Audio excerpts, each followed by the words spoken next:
All right, I'm on. Let's see. So I'm turning my volume off on my phone. So as you can see, I'm logged in on my phone. So, last week I kind of lost. I think we lost the class at one point, like when I got shut off. So this way, at least I'll be logged in. I can still type to you guys while I'm out. Okay, so I'll go over 42 and 43. I'm kind of taking my time because Matthew just, I guess, got logged off or shut off. So I'll slowly go there. But yeah, I'll go over those two. I'll give him a second here just to get back on so he doesn't miss it.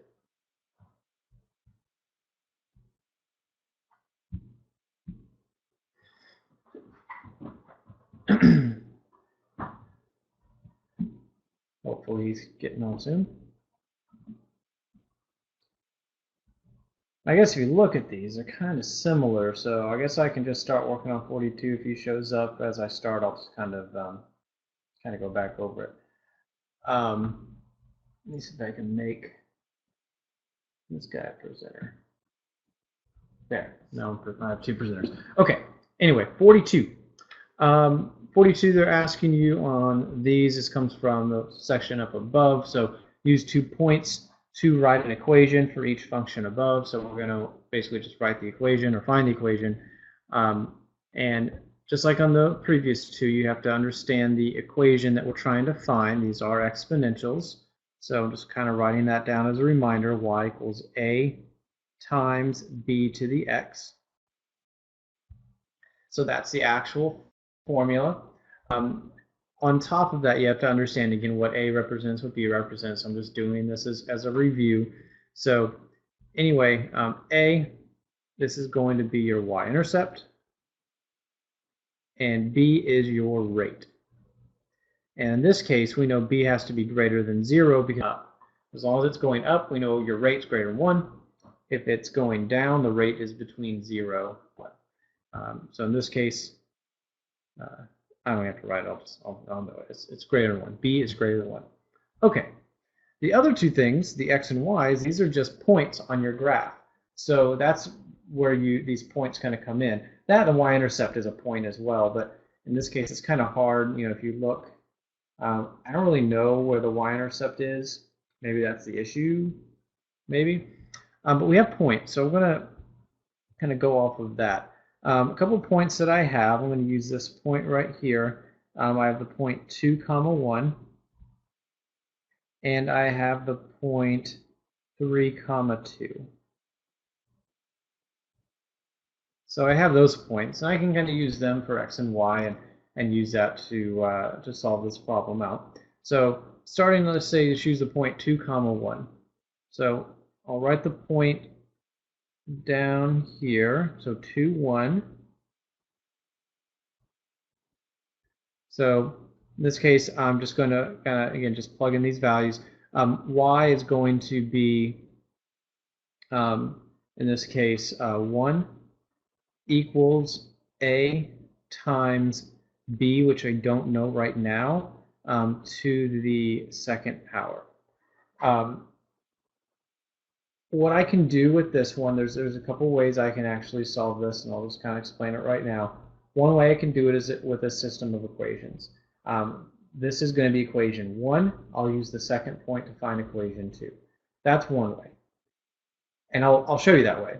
When I'm done, I'll also kind of show you, once you have all the work, and kind of see it. The other way is, you don't really know what A is, but if you look at these 2 points, again, the other point was what? It was 3, 2.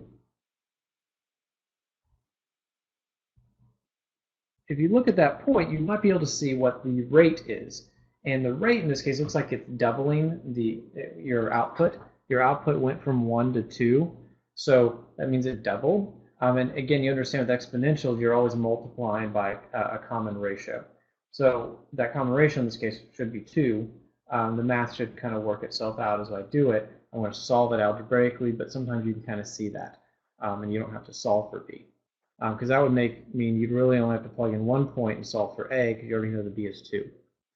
But anyway, if I'm going to solve this algebraically, I would just plug in my point 3, 2, so it'd be 2 equals a times b to the third.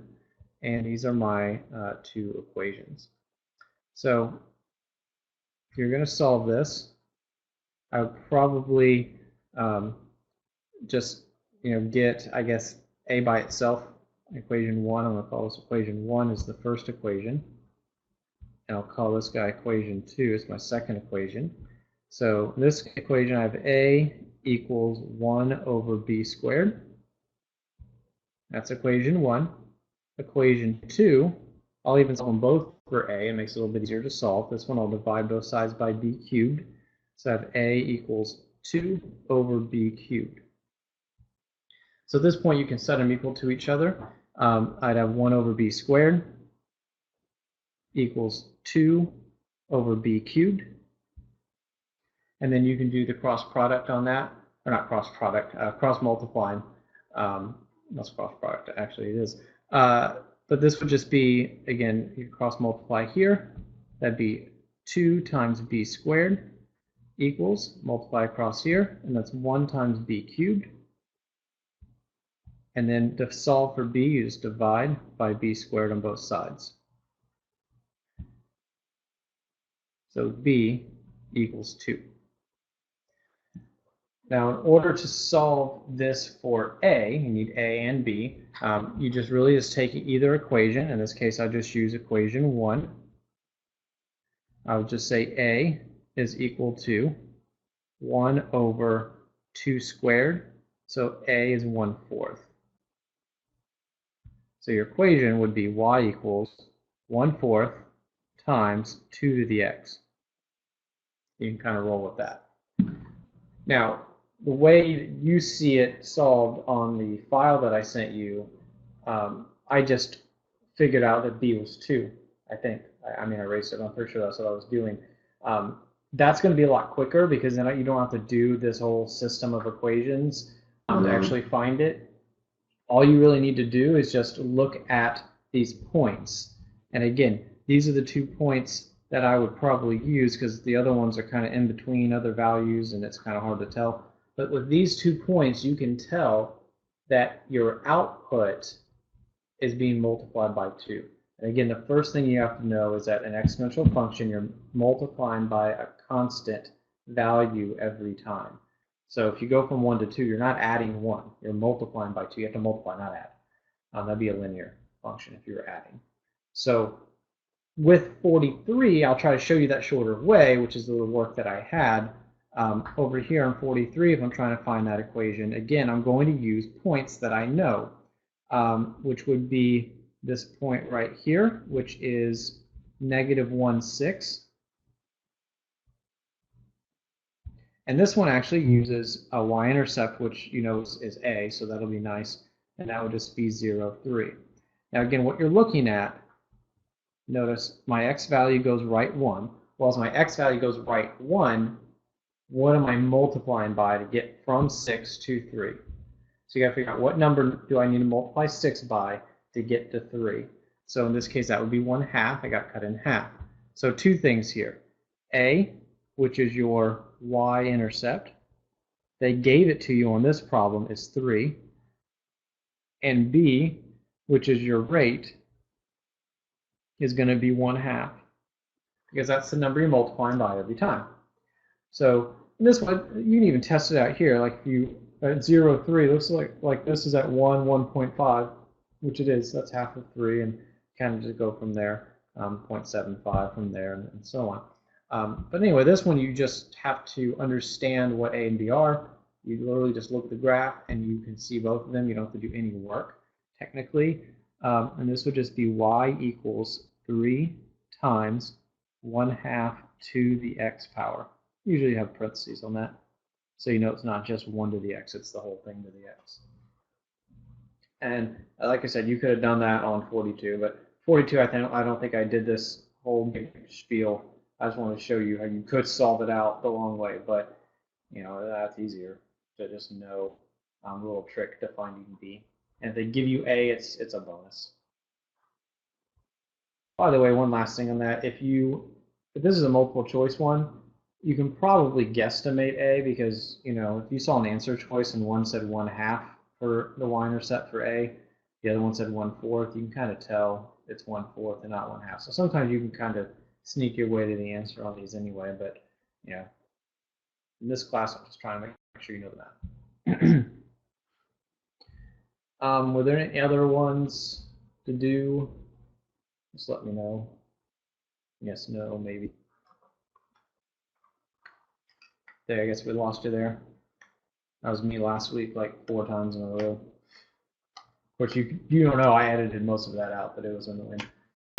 Like I said, we're on page 96, so we're just going to kind of get started there. Again, unless we get shut down like 20 times tonight, we're going to probably be a little early. Just again, depends on what you need help on and things like that. I'll go over any questions you have for review. I'll talk about what's on the exam next week. We're going to do it as an exam like in the class.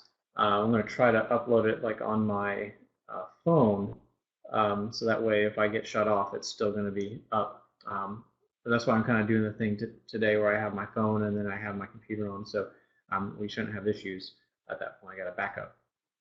But anyway, what we're going to do today, we're going to finish up the Algebra 2. So we just have rationals, complex numbers, and then line curve best fit. This should take me 30, 45 minutes max. So as I said, after that, we're just going to talk about the exam and kind of go from there. Homework-wise, we'll still have a little bit of that homework to go over. I'll go over that before we start the exam next week. So we'll do that exam, and I'm going to go over that exam as well. But that kind of gives me a gauge where you guys are at. It helps you understand things that you may need to still review. So it just gives us all some good feedback. So anyway, what I'll do is we'll start again on page 96. So we're going to talk about rational radical functions. There are some problems up here. I know it's not in the gray box. I've been doing this in a couple of sections. I'm still going to kind of go over this, though, because this is really what the section's all about. You won't see gray boxes here. This is basically the SAT class. So if you did this, like Mark, if you did this in SAT class, it's kind of the same thing. So, you know, really you can just kind of follow along. This is really just kind of giving you that reminder, make sure we understand what we're doing with everything today. Maybe you can try doing these again on your own as we're going through them, get ahead. I don't know, Matthew, you haven't done this one yet. But like I say, this part of it will be a little bit of the same. Mark, at the same time, too, as you're going through, we're going through these problems, you say, I think I'm good at, I think I'm doing pretty good at this. You can go and try some of the homework ones out as we're going through this as well. And we can always talk about it at the end. I can have you check answers before we log out today, because I have them on another file. I can just bring it right up. Oops, I didn't mean to do that, though.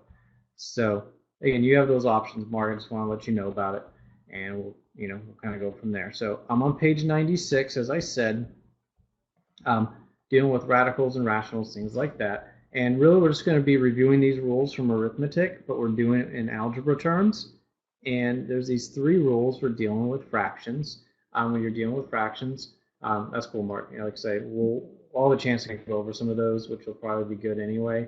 If you have any questions on us or going through, and I'll be reviewing it at the same time, so that'll be good.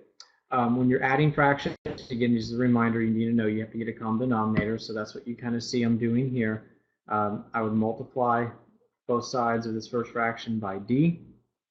Here, multiply both sides by b. And again, that's just a common denominator. It's also called finding the least common multiple between the 2 fractions. It's stuff you've done since elementary school. So that's when you add or subtract, actually. I can do plus or minus on that, and it would mean the same thing. When you multiply, there's really just multiply straight across. There's no need to get a common denominator. You're just multiplying numbers. So there's really nothing to worry about there. Now, if you had like a C here, like CB, remember these would cancel. Any like multiples can cancel, like factors. But in this case, I didn't have any. We'll go over that as reviewing. And then this one, again, we've used this a couple times already. This is the whole keep, change, flip rule. So again, you keep the first fraction, change the division multiplication, and then flip the second fraction. And really, these are the 3 fraction concepts that we'll be applying dealing with rational functions. A rational function is basically a fraction with equations, polynomials on top and bottom. So a polynomial divided by another polynomial is called a rational function. We're doing operations with those. So that means I'm multiplying, adding, subtracting, dividing, things like that. So when I ask you to simplify, or you're asked to simplify any of these, basically what you want to do is you want to factor and basically do the math. I'll even put this, underline these. This is all we're really doing. I mean, if I had to sum all this up, we're going to factor everything. And when I say do the math, that could mean, all the stuff I have listed up above. You multiply across, you cancel things out, you keep, change, flip, you get common denominators. That's the math. I don't even put the arrows here. That's what I mean by the math. But you got to factor first, because you can't cancel out terms. As we were talking about the canceling, like if I had a C down here, I can cancel out the C's. You can't cancel those unless you factor. So the factoring is going to be your first step every time, if you can do it. If you can't, then you can't, but you're going to try to factor whenever you can. So that's what we're going to do in this first one. I'm going to factor. So I have, notice I have a quadratic over quadratic for this first one, two trinomials. We're just going to do some factoring rules on this. So I'm going to break this up into trinomials. Try and get x squared plus 2 minus 3 factors. I'm going to go x and x, and then 3 and 1 gives you 3. So I want my middle term to be a plus 2. So I got to figure out how my signs would work. Well, positive 3 minus 1 would equal 2. 3 minus 1 is 2. So notice this negative 3, or 3 times negative 1 is negative 3. X times x is x squared. So this is factored. Going down to the denominator, I do the same thing. I'm going to go x and x. And then 16, notice that is a perfect square. So I'm thinking perfect square factor. So I'm going to go 4 and 4. And notice 4 plus 4 would equal 8. So that is a perfect square factor. So I have a perfect square factor. So again, just factoring. We already did some factoring rules before, so this is a review of that. So that's why I'm going through it rather quickly. 3x plus 12 is a GCF. I'm going to pull out a 3, and that's going to be x plus 4, because 12 divided by 3 is 4. And x minus 1 is already factored. I'm going to go ahead and put the x minus 1 in parentheses. You can kind of look at it as a separate factor as well. And again, at this point, we're multiplying. So as I said, we want to try to cancel anything that's alike. In this case, I find factors x minus 1 that are alike. I see x plus 4s that are alike. And I just multiply what's remaining. So what's remaining is this 3 and this x plus 3 on top, and x plus 4 on bottom. So this would be 3 x plus 3 over x plus 4. And there you go. And again, I factored and I did the math. The math in this case, because I was multiplying, was to cancel out any like factors and then multiply across. That's the math. So that's, again, where we refer back to those rules I listed up above with those concepts. Now, technically, you would list this if you're in algebra class, and I haven't really seen this on the SAT, but technically you would list that x cannot equal negative 4 and 1. The reason for that is because negative 4, if you put it in the denominator, this would be 0. So that would be you can't divide by 0, so that'd be undefined. Also, if you plugged in 1, that would equal 0.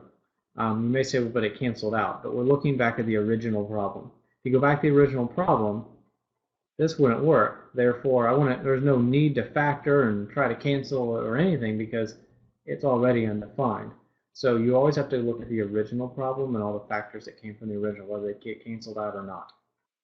Now, I'm not really going to worry about that in here because the SAT doesn't really test that as far as I've seen so far. But I want to put that reminder in there in case it does pop up. At least I've mentioned it.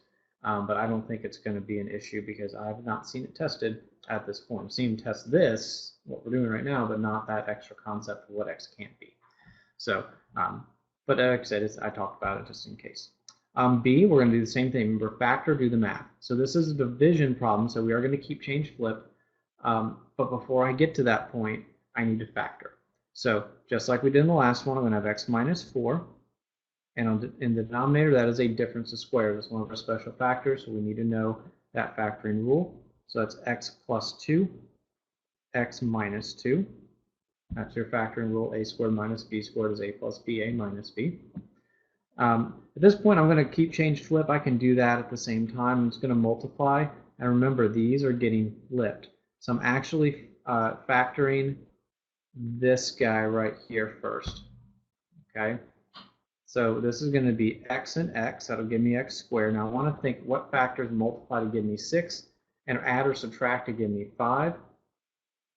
Well, I know 6 and 1. Now this is incorrect, so don't write this down. Some people would say 6 and 1, and you go plus 6 minus 1. If you did that, we're going to have a slight issue, because notice that this needs to be a positive 6. And 6 times negative 1 is a negative 6.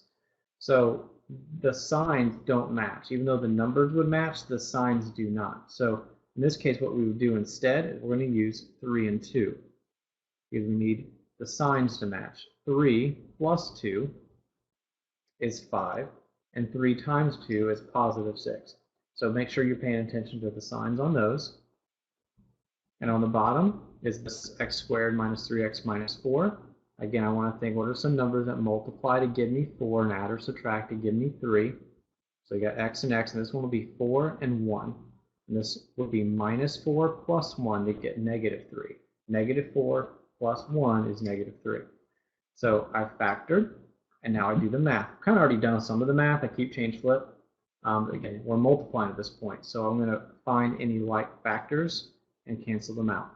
X minus 4, you put that parentheses if you want, you don't have to.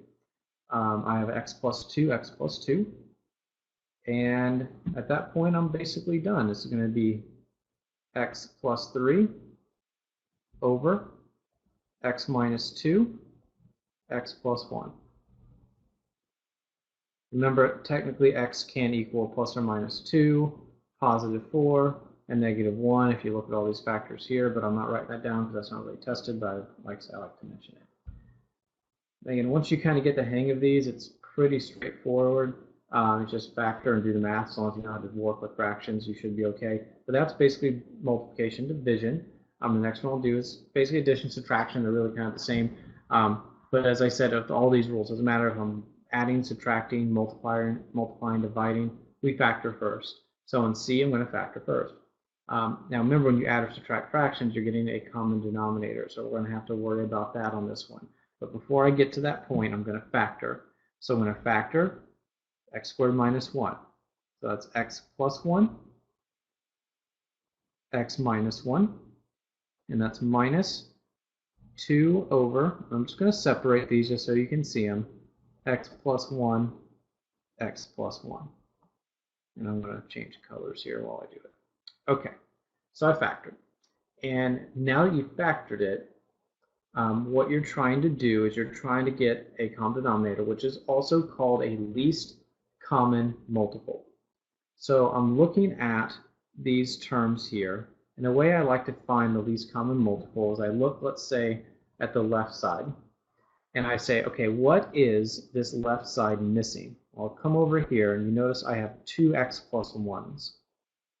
On the left side, I only have 1, x plus 1. So the left side fraction is missing an x plus 1. I want these to be common denominators, and they need to be the same. So I'm going to basically multiply or bring in the fewest number of factors possible to make them the same. On this side, I need to bring an x plus 1 over to make them the same. So I'm going to multiply the top and bottom by x plus 1. And notice that would give me x plus 1, x plus 1, x minus 1. Now this side only has x plus 1, x plus 1. So what is it missing? In this case, it would be missing an x minus 1. So I'm going to multiply this top and bottom by x minus 1. The goal is when you're done, the denominators are exactly the same for both fractions. That's the easiest way to tell if you did that part correctly or not. Are your denominators exactly the same? If they are, you're in good shape. So obviously mine are. So I'm going to go ahead and do my next step. Multiply these together, and you just get x plus 1. There's really not much to say there. Now, when I multiply these together, this next piece, what you have to remember, this is minus 2 times x minus 1. The easiest way to write that, though, is plus a negative 2. It helps you see that I'm distributing a negative 2. I did the minus instead of a plus for this example for this specific reason. A lot of people don't remember or don't notice that negative, and they just multiply by 2, and you know that's not going to work. You have to multiply by -2. So what that would mean is if you forgot to distribute that negative, you would probably get this first one right. You'd probably get the -2x, but most people then would call this next one 2 times -1, which is -2. But notice it's actually a -2 times a -1. So it's going to be a +2. That's where most people go wrong on that problem.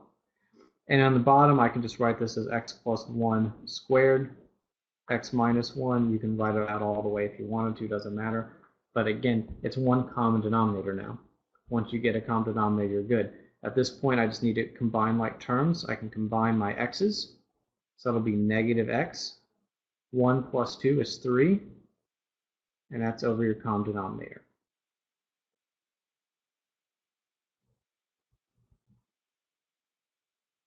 And there you go. So again, factor, do the math. Factor, do the math. Factor, do that. Okay. So that is that. That is multiplying. That is dividing, and that is the same as addition, subtraction. Now you see this next one I have is kind of combining the addition, subtraction with the division. Because you'll notice I'm dividing these whole problems. So we'll talk about how we do that. The other ones are basically rationalizing rules. So this is like a combination concept. So here's what I'm going to talk about on this one. Now, this problem, what I have is I have a big division problem is what I have. This is a big fraction bar, which means I am dividing, but the problem is I can't keep, change, flip, because if I try to do keep, change, flip at this point, I have a small problem. Keep, change, flip works if I have this scenario. I might even use x's and y's. It's like x over y divided by a over b. It works if I have a fraction divided by a fraction. I don't have a fraction divided by a fraction. I have two fractions being subtracted divided by two other fractions being subtracted. So I can't keep, change, flip yet. Okay? Again, understand this rule only works if it's one fraction over one fraction. So the rule on this, or not the rule, but just the math on this means I need to simplify this by doing the math.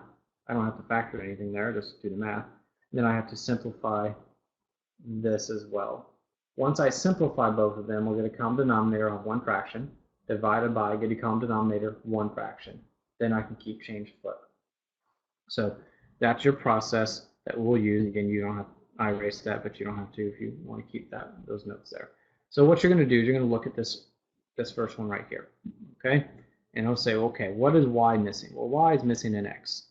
So I'm going to multiply the top and bottom by x. Then I come over to my second fraction. Let's say, what is that denominator missing? Well, it's missing the y. So I'm going to multiply that by y. So right now I have x squared minus y squared over xy divided by, got this big old fraction right here. And here I'm looking at the denominator, those two fractions in the denominator. And I'll say, what is x squared missing? Well, x squared is missing a y squared. So you multiply the top and bottom by y squared.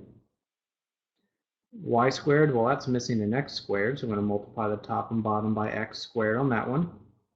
And here we go. I have y squared minus x squared over x squared y squared. So that's me getting my common denominators. And again, at this point, what I have one fraction divided by one fraction, which means I can now keep, change, flip. You'll also notice I can factor. On this one, you don't really have to. I can explain what I mean by that, because you'll notice they're kind of basically the same thing. Like, for example, if you had like x squared plus 2x plus 1 over like x squared plus 2x plus 1, yeah, I could factor both of those, but they're also the same thing. So like I just cancel them and get 1. Okay. I mean, that's kind of what I have here, but it's not quite, because they're not exactly the same. But you'll notice they're kind of similar. I'll talk about what we do with that here. So what I need to do then, I want to go x squared minus y squared over xy. I'm keeping that. I'm going to change the division to multiplication, and I'm going to flip that second fraction. So x squared y squared over y squared minus x squared. Okay, now here I'm going to show the work, which means that I'll add some extra steps that you might not really have to use. If you kind of already saw the math, you'd be able to solve this thing like real quick. It's negative xy. You can see it, it's great. But first time you gotta show the work. So here's the first thing I'm going to do. X squared cancels out with my x, one of the x squareds. One of the x's, because it's x squared, goes x times x. So I got rid of my square. On the bottom, the x is gone. Same with y squared. One of those y's are going to go away, so it'll just be y, and on the bottom, the y goes away. So now I get to just tackle the x squared minus y squared concept. One thing, and this is what I just want you to see, notice wherever you see an x squared in this term, this other one is a negative x squared. So the signs are switched. Where you see a negative y squared, this one is a positive y squared. Those signs are switched. What these are is these are opposites of each other. They do cancel, but when instead of leaving you with 1, which is what we would normally get, technically I said that'd be 1 times 1 at this point, this one would give you a negative 1. It doesn't matter where you put the negative, it really makes no difference, but that's what you're going to get. Now, you can write that and keep it, and great. I'm going to show you real quick one step how this is actually negative 1, like kind of prove it algebraically. But I'd rather you just cancel them out and call one of them a negative. I'd rather you just know that shortcut and that concept as opposed to adding extra steps, because again, your test is going to be timed. So it's just nice if you see two terms that are basically opposites of each other, you just cancel them off at a negative 1 and you're good. Here's kind of how you could do the math on this. One way to do that is you can pull out a negative 1 from this term. This would be, I'm doing this term right here, that'd be negative x squared plus y squared. And I'll just, without writing everything else, this would be the negative 1. I'll just rearrange these, y squared minus x squared.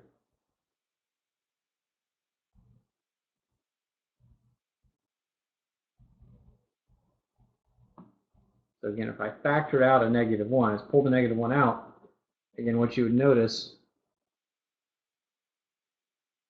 let's show that there, that just switches the signs of x squared and y squared, and then you just rearrange them. You basically have y squared. Well, not basically, you do have y squared minus x squared. But what happens, though, is that there's a negative 1 left over. So that negative 1 kind of sticks around, and you end up with negative xy. Again, long story short, if you see two polynomials, but all the signs are opposite, so you'll kind of notice they look awfully similar, but one's opposite from the other, just cancel them out anyway.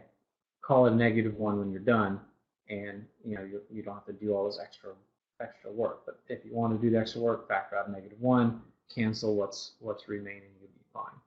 Okay. So with this one, I try to remember if this showed up on the any of the practice tests or not. I'm pretty sure I was more trying to just prepare you for them combining multiple concepts. This is more of a difficult problem, but this is me saying, I want to over-prepare you rather than under-prepare you. So that's what I believe I was thinking at that point. It's been like a year since I wrote this one. I'm trying to think, did I have that example or not? But again, it's not going to be there if it's a waste of time. So these are still concepts you want to know, because again, it's very easy for them to make you do both. Kind of like, keep, change, flip, you got to simplify first. That's not an abnormal problem. Okay. These last two are just about rationalizing, and that I put it under this section where it says simplify. Okay. When you have radicals, this is basically, on these two, whenever you have a radical, we're going to rationalize the denominator. And there's really only two scenarios, and I'm showing you both of them right now. And rationalizing is when you're probably told in maybe one of your Algebra 2 classes, maybe in Algebra 1, rationalizing means to get the radical, the square root in this case, but it can be any radical, like a cube root, a fourth root, but you probably won't deal with that in SAT. But it's about getting that radical out of the denominator. There are reasons for that, and again, the reason is basically to simplify the expression. Just like if you were in, an elementary school class and you saw this 9/3, you write that as 3 and 1, and it's 3/1. Or if you had like 6/4, you write that as 3/2. There's nothing wrong with these numbers, but they're not simplified. So again, you're just trying to clean things up.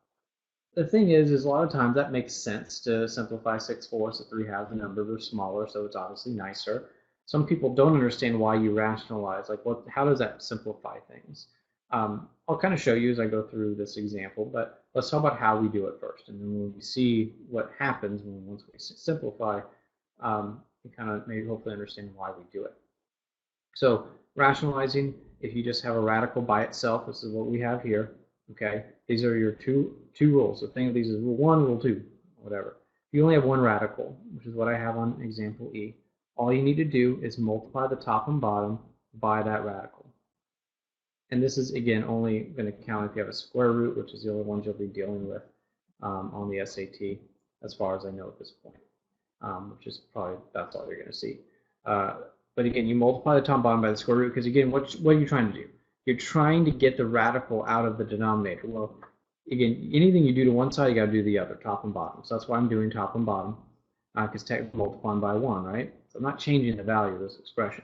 But the goal, again, is for this radical to go away. Well, if you multiply a radical by itself, this becomes the square root of 4, which is 2. The radical goes away. That's kind of what we want. Yeah, there's a radical on top, but again, rationalizing means getting the radical out of the denominator. I don't care if it's in the numerator. That's not a big deal. The goal is it's got to get out of the denominator, which is what it's doing here. So this becomes 2 radical 2 on top. Over on bottom, it's just 2. Now, hopefully, this gives you an idea of why, once you see this, of why this is considered the simplified form. The reason why it's considered the simplified form is look what happens. I can now cancel out a 2. And you can't tell me that the square root of 2 is worse looking than 2 over square root of 2. It's not. It's way nicer. Again, sometimes you get the arguments like, but sometimes it doesn't cancel, and sometimes, if I did like, and I can use this as another example. Say I had 2 over the square root of 3. Some people argue, well, what about this? And it's a good argument. You multiply by radical 3 on top and bottom, and you get 2 radical 3 over 3. You say, well, that doesn't look any better. It actually kind of looks worse. Well, really, here's the argument on that of why we still rationalize as a general rule is the fact that this really, you may say it looks way worse, but it really doesn't look much worse than this. It's about even. You may say, well, there's another number there. Yeah, but I know at least that's 2/3. It's 0.6 times radical 3. I can write it like this. So it's not a fraction. I can get rid of the fraction if I had to. But again, it's still a good argument for that. But the problem is sometimes it does turn out to be something like this, something nice. And the fact that you have option A, which is not rationalizing, if something looks ugly, it's still going to be ugly. And then option B is you can rationalize, and maybe every once in a while it'll clean up to be real pretty. I'm going to go with option B every time just because I have the possibility of it looking good, of it simplifying out real nice. Whereas option A, if I don't do anything, it's just going to stay ugly. So that's why we rationalize, is that we have the possibility of it being nice and neat when we're done. So that's why we do it. It's not the best answer, but it's the answer. So that's why it's considered to be simplified with that radical out of the denominator. It just becomes a rule. You just do it every time anyway. So that's method number 1. If you have a radical or square root in this case in the denominator, just multiply by that square root on top and bottom, and it's going to be rationalized. Now, if that square root is part of a binomial, which is what we have here, here's what we're going to do on these. We're going to multiply by what's called, and this is stuff I'm assuming you've seen before, we're going to multiply by the conjugate. going to multiply by, in this case, 1 minus the square root of 2. Now, what we're doing in the problem, I'm going to talk about these two terms right here. It comes from the difference of squares factoring rule.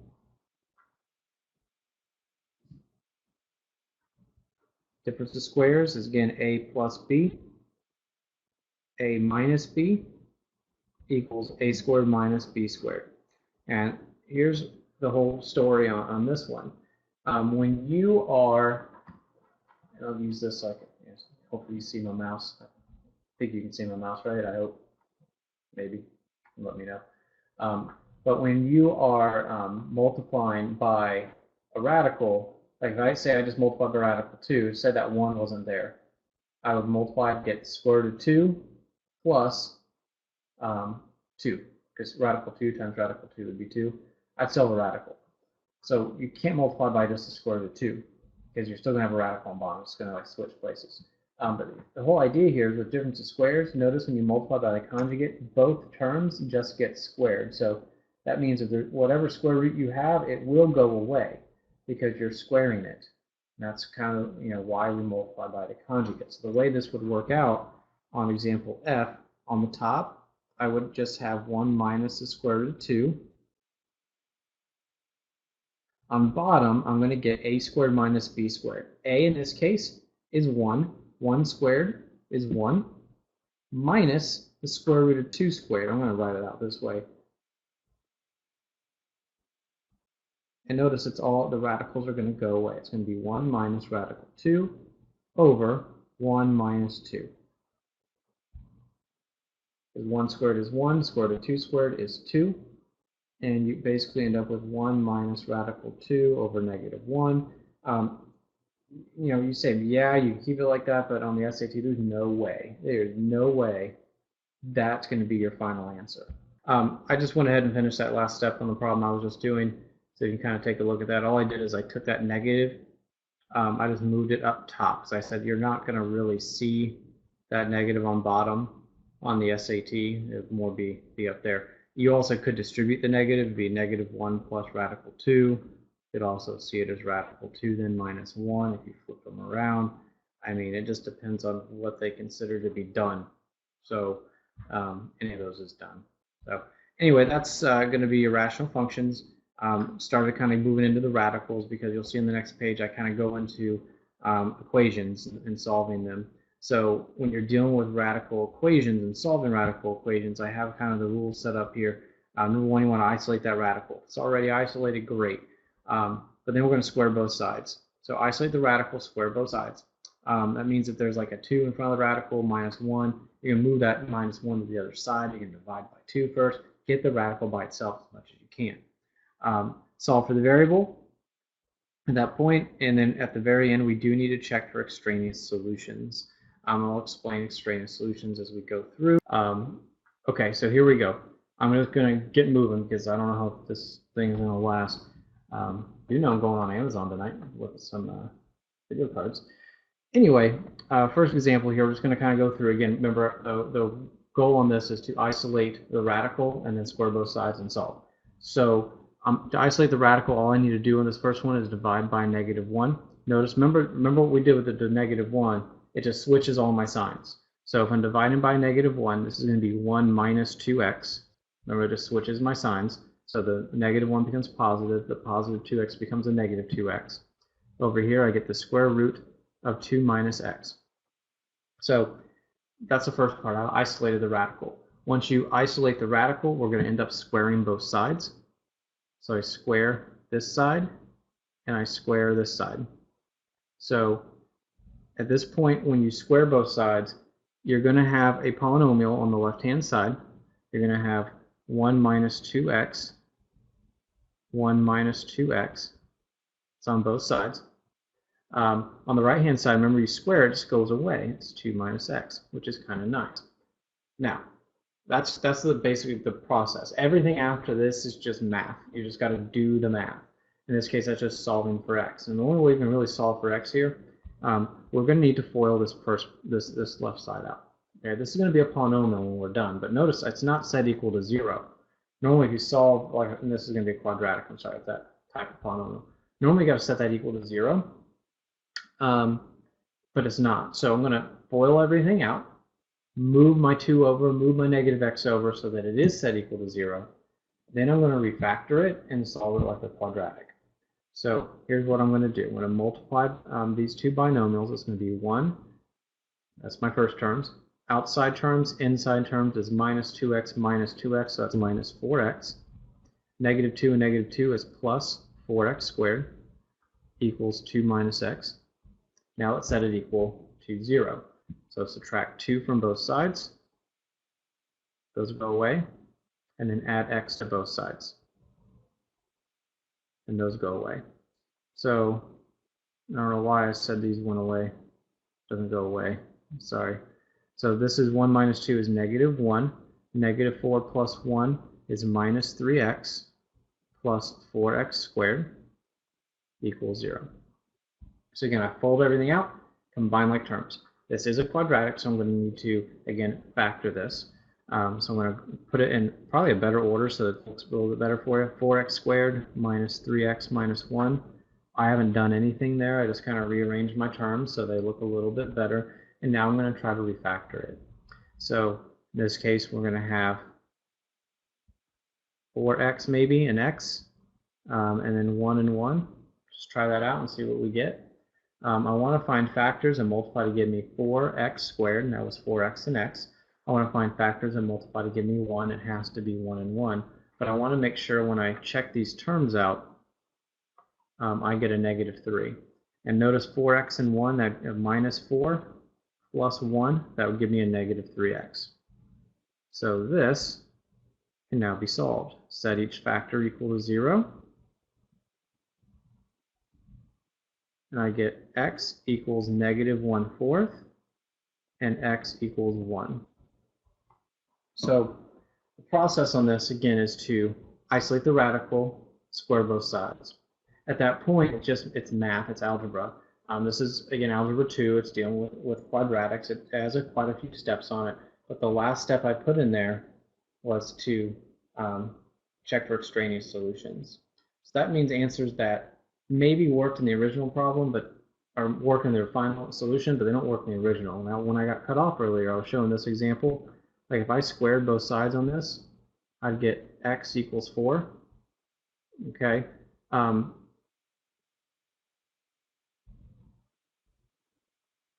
Let's see. Yeah, on this. Okay. So,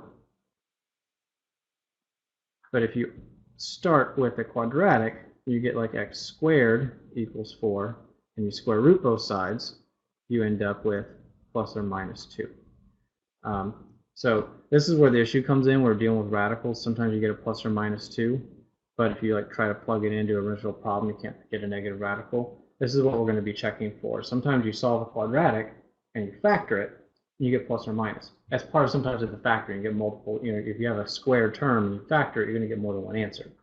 But with radical equations, if it's a positive radical, it has to be positive. Like you can't plug that x in and get it, you know, square root of negative, you know, whatever. It's not going to work. So that's what I'm checking for here is, yeah, I got these answers, but would these answers work inside my radical at the very beginning of this problem? So what I would do is I'd check the negative 1/4 and see what I get. This is going to be 2x minus 1, so that's 2 times negative 1/4 minus 1. That's not going to be an issue. The issue is going to be the radical, and that's going to be negative 2 minus x. So negative, and that's going to be 2 minus negative 1/4. You don't really need to check to see if they're equal unless you're not sure about yourself, but it's a time test. You probably don't have time to check all that. Just check to see if it's going to give you a negative radical. This, negative, 2 negatives give you a positive, so I'm adding. So this is going to be a positive radical, so I know I'm probably good here. Okay. The other one, if you checked it out, this would be 2 times 1 minus 1 equals negative square root. And this one is going to be 2 minus, and it just said 2 minus x. So 2 minus 1. Now, this one, as you're checking it, 2 minus 1 is 1. This one is going to give you a negative square root of 2 minus 1, which is 1. But this one has a negative out front. So this would end up not working. Whereas this one over here, notice this would be a negative. See how I'd have a negative 2 times negative 1/4 minus 1. This will be a negative. And this one has the negative, so this would also be a negative. Again, I'm trying to save you a little bit of time. It's really just about the signs. You have a positive, negative, negative, positive. You have a radical that doesn't work on one where it works on the other. So in this case, x equals 1 is extraneous. Your answer here is just negative 1/4. Even though the answer worked in the quadratic, if you plug it back in the original, you're going to have an issue with signs. They're not going to fit. Long story short, you need to check your answers when you're dealing with radical equations. Check your answers, see if they work or not. Okay. This next one is a little bit simpler. It's just more trying to make it look like an SAT problem as much as possible. This is just a substitution question. You plug this in and solve. It's just simpler looking radical equation that you would see on an SAT. So this would be b is equal to 3 radical 2. So notice I'm plugging in 3 radical 2 for b. So just do that. So this would be 4 times 3 radical 2 equals the square root of 32x. So this would be 12 radical 2 equals the square root 32x. Okay, so that's the equation that you have.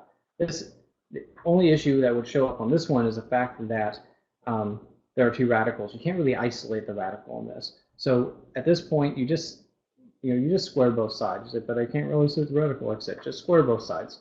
Notice there's only one variable in this, and this is the x. So I should be okay here. I just need to somehow get x by itself. So I'm going to square both sides. And when you square both sides here, 12 squared is 144. Radical 2 squared is 2. On the right-hand side, you just get 32x. 144 times 2 is 288 equals 32x. Simplifies real nice.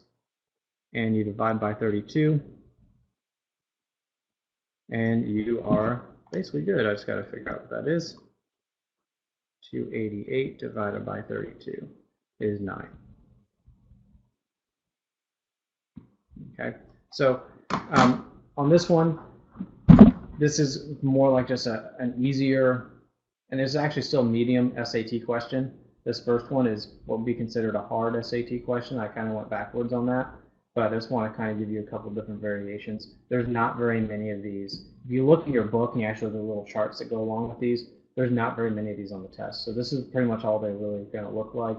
I haven't really seen any other variations out there. So if you can just understand how to just do these, you'll probably be fine.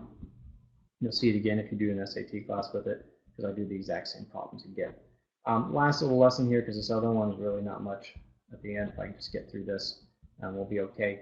Complex numbers are radicals, but they're very specific radicals. They're the square root of negative 1. And then, well, I shouldn't say complex numbers. Complex numbers are this.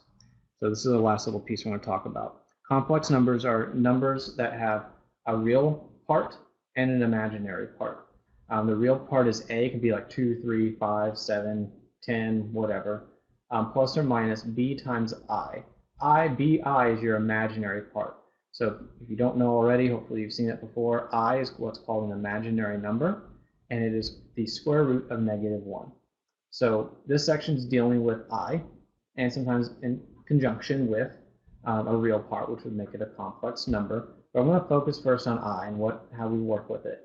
So I is just the square root of negative 1. If you ever see that, that's what it means. And you need to kind of write it in that form, the square root form. So with that being said, if I had I squared, if you squared this, you would get negative 1.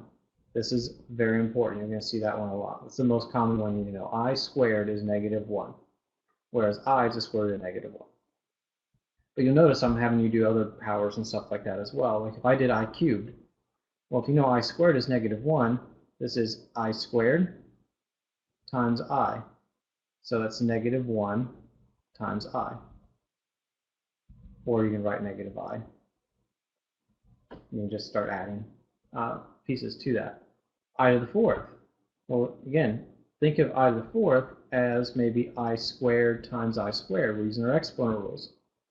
Well, I squared is -1, so you're multiplying -1 by itself, you get +1. So we had to find I to the fourth, no big deal. Notice I'm just breaking it apart using exponent rules. I to the fifth, well, if you know I to the fourth is 1, this is I to the fourth times I, or 1 times I, and you get I. So again, there's, if they're asking you to find any of these smaller exponents, you can kind of work your way up if you know what, all you need to know really is what I means and what I squared means. You can kind of build your way up. But what if they ask you to find something like crazy, like I to the 47? So these are the ones that tend to be the harder ones that people do like, now I don't know what to do. But we're going to, just like I did in the ones before, I'm going to use exponent rules. More specifically, I'm going to use that power to a power rule. So that's going to be your a to the m raised to the nth power is a to the m times n. This is the rule you're going to see me using on these. And what I'm going to focus on is this guy right here, I squared. Okay, this is going to be the thing that helps us out. What I'm going to want to get on all of these problems, you'll see these next three that I do, my goal is to make it I squared to some power. And you'll see why. In this case, what I'll do, I'm going to break this up so that I have an even exponent. So I to the 47th is I times I to the 46th. Okay, now what this allows me to do now is take this I to the 46, and I'm going to write it the following way. I squared to the 23rd power. Notice 2 times 23 is 46. That is I to the 46th. I'll do this on all of them. Okay, remember I have another I out there. Now the rule that I'm using on this is basically this. I squared is -1. Well, -1 to an even power, -1 squared, -1 to the fourth, -1 to the sixth, is always going to be a +1. Whereas, you have -1 to an odd power, that's going to be -1, like -1 to the first, -1 cubed, -1 to the fifth. So when you look at it this way, I have -1 with I squared to an odd power. So this is going to be I times -1. So I know that I have -I for my answer. You see, every time, all I need to do is I can get I squared, figure out what my exponent is. It's going to tell me if I have a plus or minus 1 for that term. And then I just multiply it by whatever else is left. Again, I can probably do 50 of these like super fast. I only have 3 of them to show you, but I'm going to try to show some consistency here. I to the 84. This one's already even, so I don't need to pull out an I. I can write it right now as I squared to some power. So I say 2 times what is 84? That's going to be 42. So notice now I have -1 to an even power. If you're raising -1 to an even power, it's always going to be positive. So this is 1. I to the 84th is 1. And you do these, if you get the hang of this, these are super fast. It doesn't matter how big the number is. Okay, I'll do one more. I to the 26th. Remember, it's already even, so I don't need to pull another I out. This would be I squared. And then 2 times what is 26? Well, that's going to be 13. So this is -1 to an odd power, which is 13. Remember, -1 to an odd power is always negative. So I end up with -1. Right, so if I had I to the 31st, I'll just do one more. Remember, this would be I times I squared to the 15th. 2 times 15 is 30. I just made up another one right now in case you're like, well, what's he doing? So this would be I times -1 to an odd power. -1 to any odd power is always negative. So I get -I. So like I say, same difference on all of those. So again, kind of get the hang of that because those go pretty quickly if you get the hang of it. I'm trying to finish up before too late because I'm scared this thing's going to shut off on me.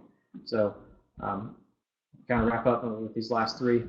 Now these last 3, I just want to show you, these are basically the same thing as the rationalizing problems I did earlier. It's the same thing as these last 2. Same rules. It's just a radical by itself, you multiply by itself, by the radical. If it's a binomial, you multiply by its conjugate. When you use these rules here, now the only difference is it just has I. Well, I is a radical. It's a square root. So you'll see on A what I'll do. I'm going to use the rule I see an I here, I'm going to multiply by I on top and bottom. Some people say, why don't you multiply by 3i? Because I don't have to. I mean, you can, but it's just about getting rid of the radical, not the 3. So I don't need to multiply by the 3. You multiply by the radical.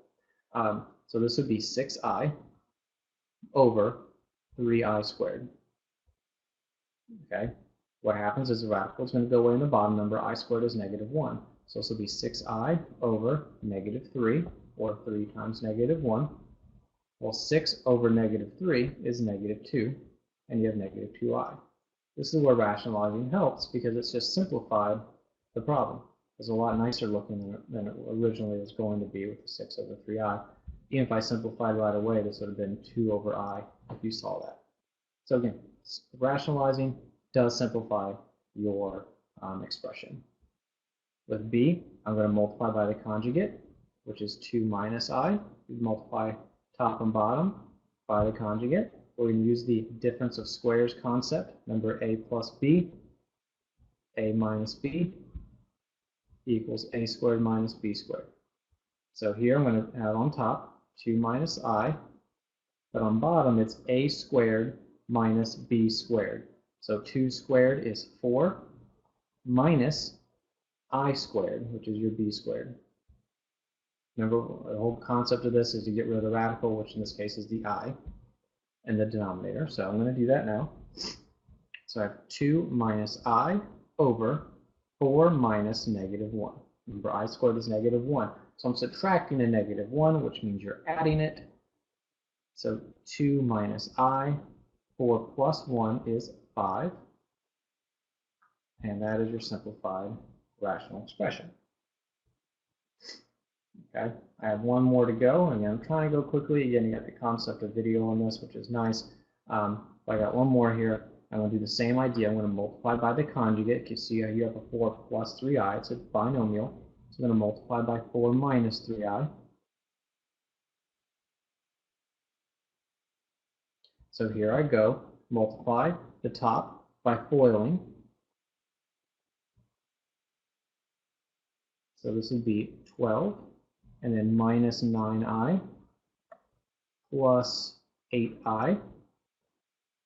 And your last term is going to be minus 6i squared. That's your numerator. Your denominator, remember, it's a difference of squares. So it's 4 squared, so 16, minus 3i squared. So that's 3 times 3 is 9i squared. That's a squared minus b squared. It's the easiest way to remember it. Okay, this one just involves more simplifying. That's basically all it is. I'm going to start by combining some like terms here. I'll combine these two like terms as I go. So I'm going to have 12. -9 plus 8 is minus I. 6i squared, that's going to be minus 6 times -1. Just going to write the step out since I need to do that anyway. On the denominator side, I have 16 minus 9 times -1. And now I'm just, again, showing all the work, just trying to simplify it. First off, the numerator, -6 times -1, that's a positive 6. So I have 12 minus I plus 6. Here on the bottom, I have 16 plus 9, because -9 times -1. That leaves me with 18 minus I. 16 plus 9, that's going to be 25. And that's C. And even that one, you can kind of tell it is simplified. It does look nicer than the original. We've got fewer terms. So even there, it does come out a little bit nicer. But again, just there are only two rules. You either multiply by the radical or you multiply by the conjugate, depending on what situation you're given. Doesn't matter if you have square roots in there or i's, because i's are square roots. It's the same basic premise. All right, so this is basically the end. I do have this last little section I was wanting to show, but there's really not much to show. It's just about correlation. It's pretty simple. You can kind of read it. I'm going to show quick sketches of what that means when I say correlation. Correlation is just how close or data points kind of fit on a curve or a line or something like that. So like if you have positive correlation, it means you're going up. Negative means you're going down. So like a strong positive correlation would be data points that kind of do the following. I don't even know if I did examples on this one, but I'll show you anyway. A weak negative correlation would be something that you can tell it's going down, but the data is really scattered. Like this one is going down, you kind of see it, but the data points aren't as tightly oriented as they are here. And then no correlation is there's points everywhere. You can't really tell what it's doing. That's really all that is. It's pretty simple. I don't even think I have homework on that though, so you shouldn't have to worry about it. What we need to focus on really for tonight or for next week is complex numbers, radical rationals, and it's kind of where we wrapped up here. So all I'm going to ask you to do for next week, I'm just going to get to this part done first. That's how you want to make sure I'm good. The homework really is just going to be this. It's going to be finishing up this section, page 105 and 106. Before we do the quiz next week, I'm going to see if there's any questions on these. Maybe Mark, you were working on some. If there's one that you know is really hard, I could try to do it. You can let me know if I don't get cut off. You just let me know.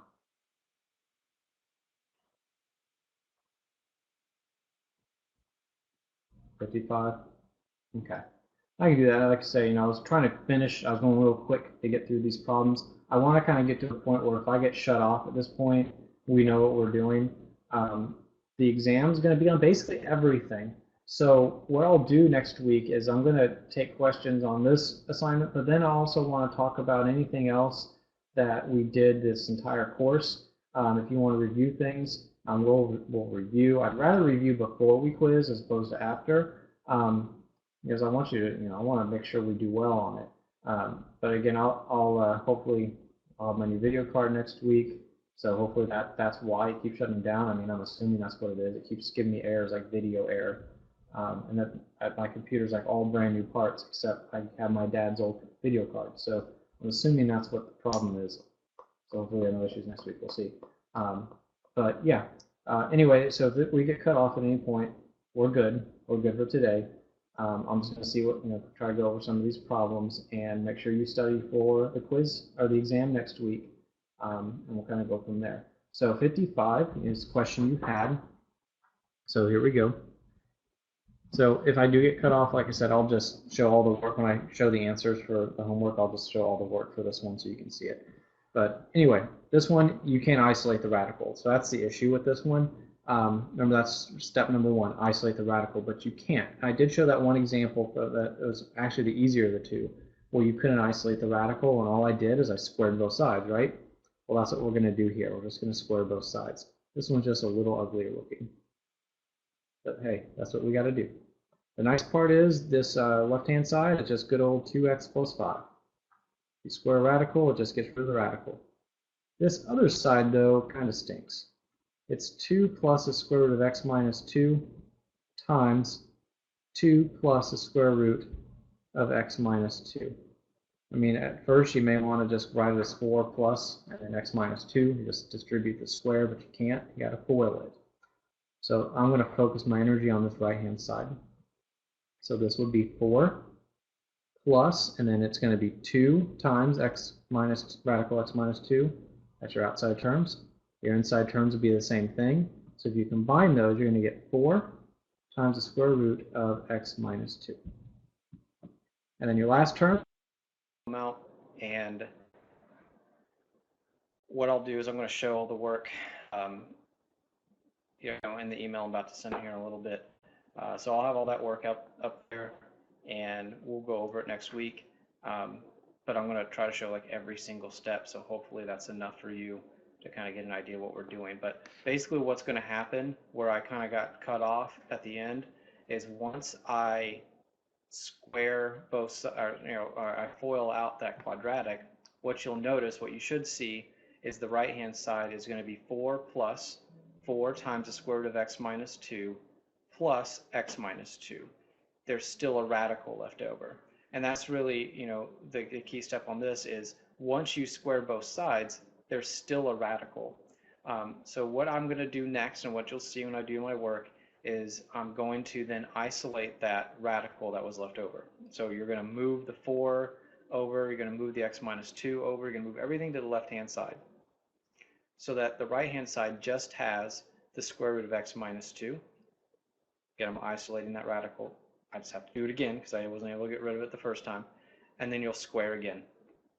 Once you do that, you should be able to solve it, but you're going to have to do that first. So that's what you're going to notice. You'll see that work. Again, I'm kind of halfway through that problem. Move everything to the left-hand side, square again, and then you'll solve the quadratic that's left over.